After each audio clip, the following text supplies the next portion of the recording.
સારા માણસોને તમારી સાથે કામ કરવું જ હોય છે, પરંતુ તેમની સારી અને સાચી વાતોને કાયમ માટે જો એવોઇડ કરવામાં આવતી હોય, એમના સારા સૂચનોને એવોઇડ કરવામાં આવતા હોય, તેમની અંદર પણ તમારા કરતાં વધુ કાબિલિયત હોય, તમારા કરતાં વધુ ક્ષમતા હોય અને એમનો વર્ક એક્સપિરિયન્સ પણ તમારા કરતાં વધુ હોય, તેમ છતાં પણ તમે એમને હાસ્યમાં રાખવાનો પ્રયત્ન કરતા હોય તો એ તમને ખૂબ સમજાવશે, કારણ કે એમને નિસ્વાર્થપણે એક સારું કામ કરવા માટે એ એક ભેગા થઈને કામ કરવાનો પ્રયત્ન કરતા હોય છે. માટે એ તમને સમજાવશે, એ કકરશે, એ એમની ભાવના તમારા આગળ વ્યક્ત કરશે, એ ચિલ્લાશે, જરૂર પડે તો તમને એવું લાગશે કે તે તમારી વિરુદ્ધ બોલી રહ્યા છે.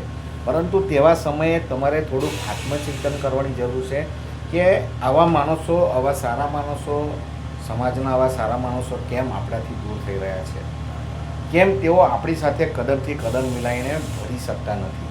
આત્મચિંતન કરવાની જરૂર છે. માત્ર ને માત્ર જ્યારે આપણે એક આંગળી સામે કરીએ છીએ ને, તો બાકીની 4 આંગળી આપણી તરફ ચોક્કસથી વરાયેલી હોય છે, એ આપણને એરો કરતી હોય છે. માટે આપણે આત્મચિંતન કરવું જોઈએ. આપણો કશો પણ વાંક આપણને ના દેખાતો હોય ને, તો સમજી લેવું કે કાર્ડિયોગ્રામમાં પણ ધબકારા ઉપર નીચે હોય છે, કાર્ડિયોગ્રામ સ્ટેટ ક્યારે હોતો નથી. તો આપણે પણ સમજી લેવું કે જો આપણને આપણો વાંક ન દેખાતો હોય ને, તો 100% આપણી અંદર ખામી છે. માત્ર ને માત્ર પદ, પ્રતિષ્ઠા અને મહત્વાકાંક્ષા લઈને કોઈ પણ પ્રોજેક્ટને 100% રીતે સફળ કરી શકાતા નથી. એના માટે આપણે મનની વિશાળતા, હૃદયની પહોળાઈ, હૃદયની સ્વીકારવાની ક્ષમતા, હું જ માત્ર સાચો એમ નહીં, પણ આપણે બધા સાચા. કદાચ કોઈક વાર એવું પણ થઈ શકે કે એ એનું ખોટી જીદ કરતો હોય, તો એક હ્યુમન રિસોર્સિસ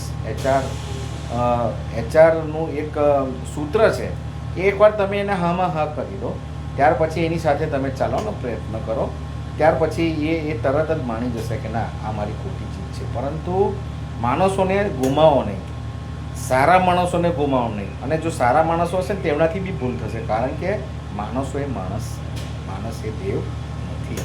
એટલે તમે સાચા માણસ બનીને એક સાચા માણસ દૂર ના થાય ને એ જોજો.